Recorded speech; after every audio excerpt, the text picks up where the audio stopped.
সুপ্রিয়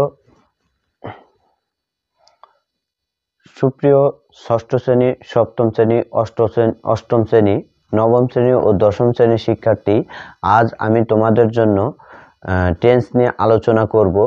এর আগে বিগত ক্লাসে প্রেজেন্ট ইনডিফিনিট টেন্স নিয়ে, প্রেজেন্ট কন্টিনিউয়াস টেন্স নিয়ে, প্রেজেন্ট পারফেক্ট টেন্স নিয়ে, প্রেজেন্ট পারফেক্ট কন্টিনিউয়াস টেন্স এবং পাস্ট ইনডিফিনিট টেন্স নিয়ে আলোচনা করেছি। তোমরা আমার এই ভিডিওগুলো দেখবে। আজকে আমি তোমাদের জন্য পাস্ট কন্টিনিউয়াস টেন্স নিয়ে আলোচনা করব। চলো এবার পাস্ট কন্টিনিউয়াস টেন্সে যাই। পাস্ট কন্টিনিউয়াস টেন্স,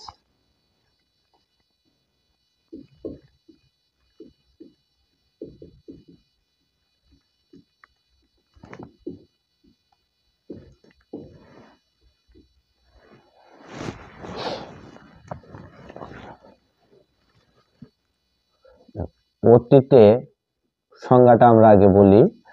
অতীতে কোনো কাজ চলছে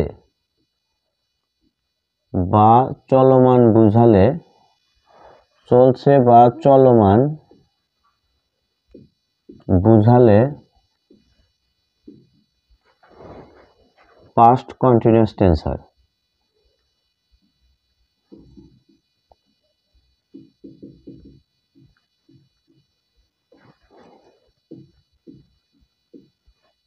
পাস্ট কন্টিনিউয়াস টেন্স হয়। আচ্ছা, এবার পাস্ট কন্টিনিউয়াস টেন্সের চিনিবার উপায় বা চেনার উপায়।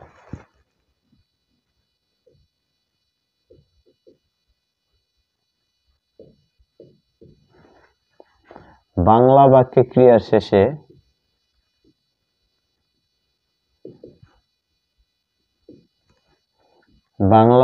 ক্রিয়ার শেষে তেছিলাম, তেছিলে, তেছিলে,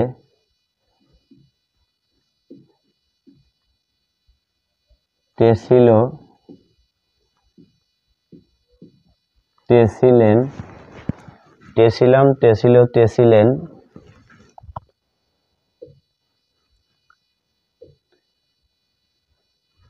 ইত্যাদি থাকে।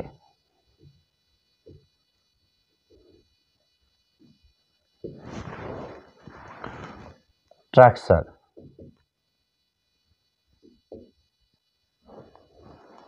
স্ট্রাকচারে কি দেখি আমরা?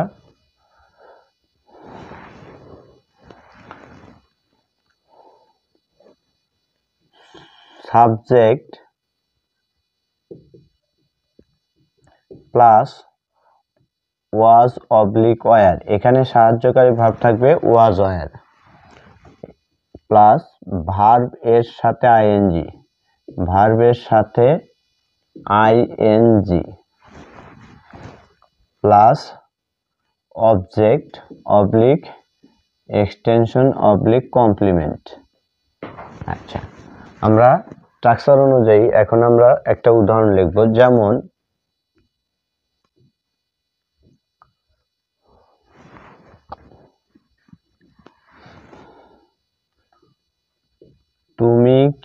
তুমি কাজটি করিতেছিলে, তুমি কাজটি করিতেছিলে। তাহলে দেখো, তুমি কাজটি করিতেছিলে কি হবে? প্রথমে সাবজেক্ট ইউ, তারপরে ওয়ার, ইউ এর সাথে হয় ওয়ার, তারপরে কি আছে? আচ্ছা, ইউ এর সাথে হয় ওয়ার, তারপরে ভার্ব করা, সাথে আইএনজি ডুইং, তারপরে দা ওয়ার্ক। তুমি কাজটি করিতেছিলে। এবার নেগেটিভ বাক্য, প্রথমে সাবজেক্ট, এটা কিন্তু অ্যাফার্মেটিভ, লিখতে ভুলে গেছি, এটা অ্যাফার্মেটিভ বাক্য। এখন এখানে subject plus was oblique were plus not plus verb সাথে ING plus object, oblique extension oblique complement. আচ্ছা, যেমন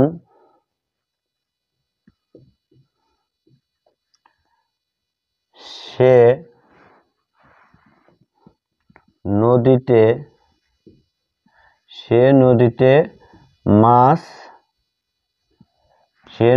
মাছ ধরিতেছিল না।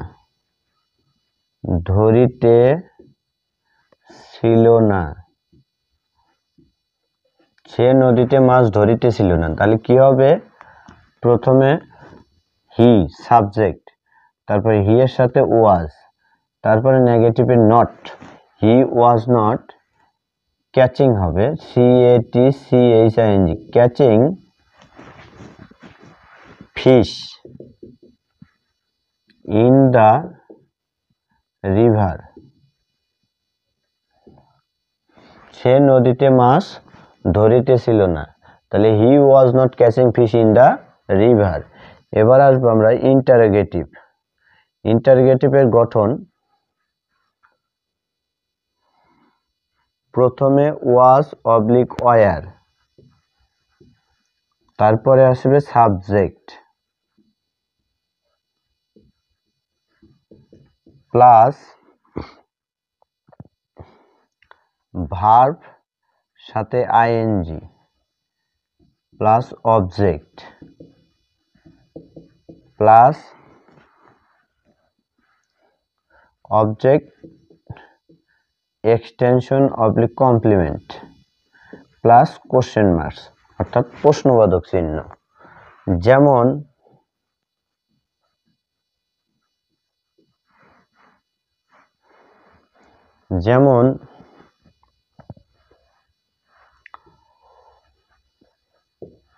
তারা কি মাঠে ফুটবল খেলিতেছিল?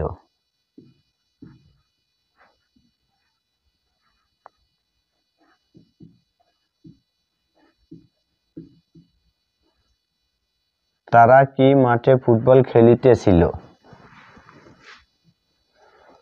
আচ্ছা, প্রশ্নবোধক চিহ্ন। এখন প্রথমে আছে ওয়াজ বা ওয়ার, তারার সাথে কি হবে? ওয়ার, তাহলে ওয়ার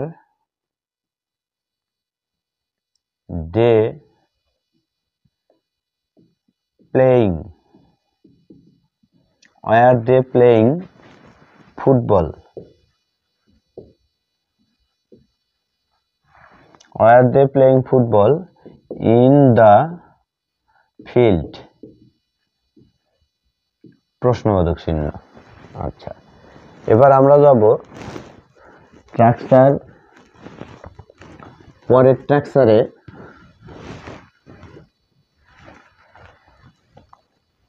নেগেটিভ প্লাস ইন্টারোগেটিভ। আচ্ছা,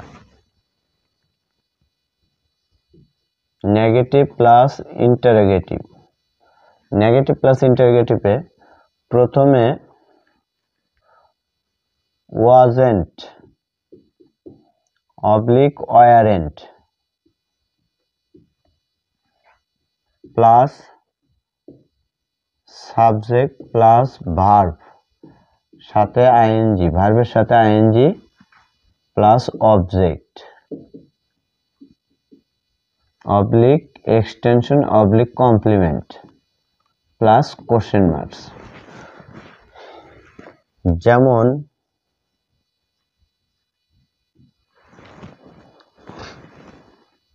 সে কি অঙ্কটি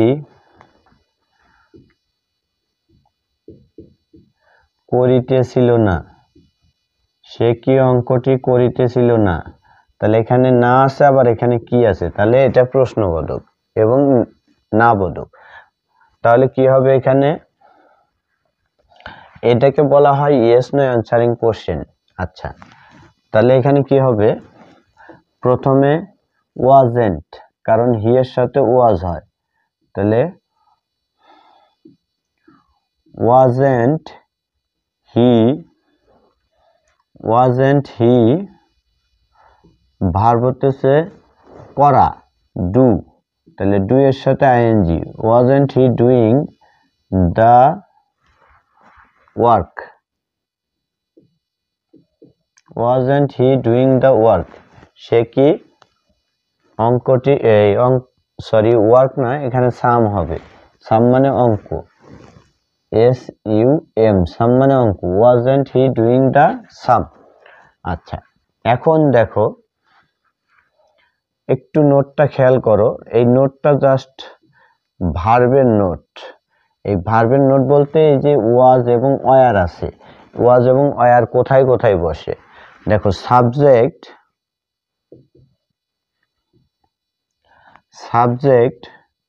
সিঙ্গুলার হলে,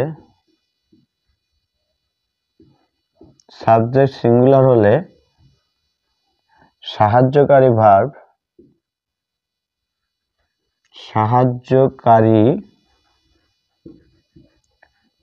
ভার্ব ওয়াজ হয়, এবং সাবজেক্ট প্লুরাল হলে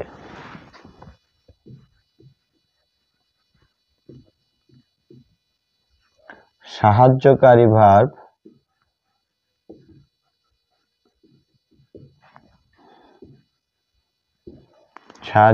ভার্ব ওয়ার হয়।